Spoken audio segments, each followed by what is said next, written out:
अच्छा एक बार इस वक्त आज जो मेरी वीडियो स्क्रीन पर देख रहे हैं ये है कंप्यूटर का खजाना। कंप्यूटर का खजाने में अभी आपको दिखाऊंगा ये किस तरह मिलते हैं, किस तरह ये लोग बेचते खरीदते हैं। इसमें आप देख लीजिए, आपको लैपटॉप का कार्ड भी मिलेगा, आपको पक्के कार्ड, ये लोग इसको बोलते हैं पक्का कार्ड। पक्का कार्ड आपको सारे मिलेंगे। इस वक्त जो है वीडियो स्क्रीन पे नजर आ रहा है ये मदरबोर्ड है ना बेटा? जी जी। जरा इसको बताओ इसका हिसाब किताब क्या बनेगा। ये मदरबोर्ड हमने रख दिया कांटे पे, तकरीबन ये बना है 650 ग्राम का ना जी। तो ये कितने पैसे हो गए? ये 1800 से। दोबारा बताइए। ये 1100 रुपए का बन गया। 1100 रुपए में लेंगे आप? जी। नहीं, दाने पे लेंगे किलो पे लेंगे? किलो पे भी लेते हैं, दाने पे भी, जैसा बंदा देना चाहे। जैसे बंदा देना चाहे। वैसे क्या किलो पड़ गया ये?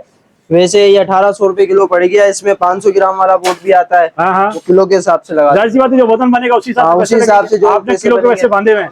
किलो के पैसे रखे हुए भाई, इतने किलो लेते हैं हम। ठीक है, किलो में फिर हम ले लेते हैं। अच्छा देख लीजिए, बस कंप्यूटर के अलावा कंप्यूटर का जो भी आइटम आपने देना है सब आपको यहाँ पर आप आराम से यहाँ रखें अपना पैसे उसके आपको बिल्कुल जबरदस्त मिलेंगे। सीढ़ियाँ नजर आ रही हैं, ये आपको जो है लिखा हुआ है आर्टिस्ट नजर आ रही है। भाईजान अपना नंबर बता दीजिए।